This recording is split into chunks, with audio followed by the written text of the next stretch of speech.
And now, it's time for another Dice Tower review with Tom Vasel.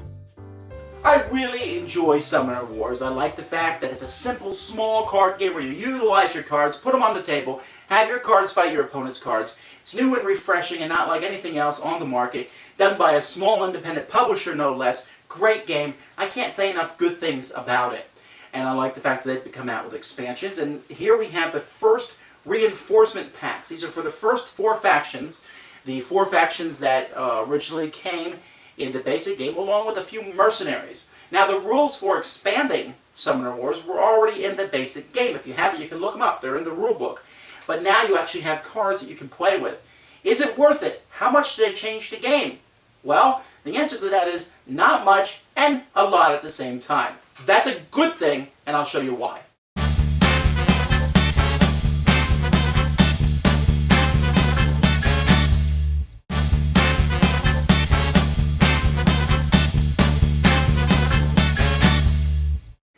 So we get 2 different packs here, the Rukar's Power and the Grungor's Charge pack. Each of these packs comes with reinforcements for 2 of the armies, the 4 initial armies that came with the game, the Goblins, the Dwarves, the Orcs, and the Elves, and a few mercenary cards that come in each. Now, the way that the game works is when you're building a deck of your cards, you first look at your card here that shows a setup. So here's a Dwarf setup, and it shows that you need your Summoner, a Wall, a couple defenders, a couple spearmen, and an engineer. Well, those you need to put in your deck. So you need your summoner, you need the units that are mentioned on a card, and you use all the magic cards and all the wall cards that already come in the game. Then you add 3 champions. Now, there's 3 that come in the expansion. So you have 6 champions to pick from. So we look here and we see the 6 champions for the dwarves that you can pick from. And there's really no sense of power creep here because the 3 new champions are cool. No kidding, they're really neat to have.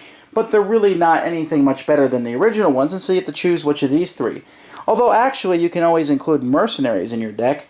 So there's 3, between these 2, there's expansions. There's 3 new champions for the mercenaries that can be included. So you technically have 9 to pick from. But you won't be using the mercenary ones as much as you think. You want to use the ones that, help and augment your own army. Although I have to say I really do like this guy, the Shadow Summon. If he's on your battlefield at the end of your turn, I can remove all the wound markings from him and put him back in my hand. So he can come out, go back on, come out, go back on. He costs 4 to put out, but if he's about to die, you can pull him off and put him back again. It's an interesting one, but not ultra powerful. Some of these guys seem ultra powerful, but then they're harder to put out. And so that's neat. There's also some new units in the game I want to talk about. All the new champions for each of the 4 armies are really cool, and I can see as that there's, again, Colby has he helped out with the designing of Heroescape, and I'm starting to see a lot of the special abilities in Heroescape bring themselves into this game, which is not a bad idea. This lady here can summon fire beasts for a cheaper price, which is cool. They're one of the new units included for the elves. The fire beasts can hit everyone next to them, well, which isn't so useful if you have your own people next to them, but you can run them up to the enemy and cause a lot of damage. Very much like those. They're not much use without the champion. Also, the elves have a fencer who can come in, and whenever he's attacked, if he's not destroyed, then whoever attacked him takes a wound. So people will think twice before attacking him. Not to mention, he's a free placement for the elves. Pretty neat. Beast Riders for the cave goblins can move really far and really fast. And the climbers can climb up walls. My only problem with the cave goblin reinforcements was that there's cards in the cave goblin deck that encourage you to have the 0 cost placement cave goblins in your deck. And none of the new goblins have a zero cost to put out. But, well, be that as it may, maybe we'll see those in future ones. Here we have a guy who increases that annoying freeze card that the orcs have, a charger who can move faster, and then we have some of the mercenary common units. This guy is the Plague. After moving him, you roll a die, and everyone who's next to him might take a wound just for being next to him. Again, that includes your own units, so you got to be careful with these vermin. And the Spear Grounder who can attack diagonally. The dwarves have a cool new unit, the Ballista, which has a range of 5. Been waiting for something like this. It's pretty easy to destroy, but still to get it out there and to attack other people all the way across the board gives the dwarves a power that they did not have before.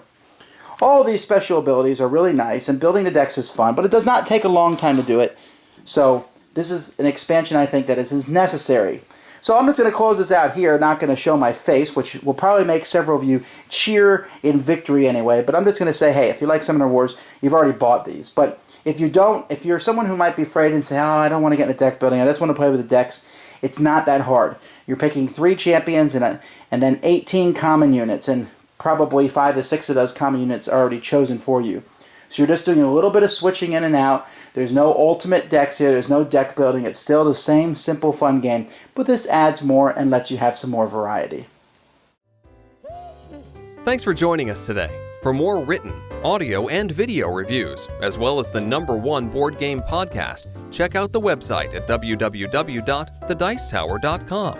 Until then, this is Eric Summerer, and you've been watching The Dice Tower.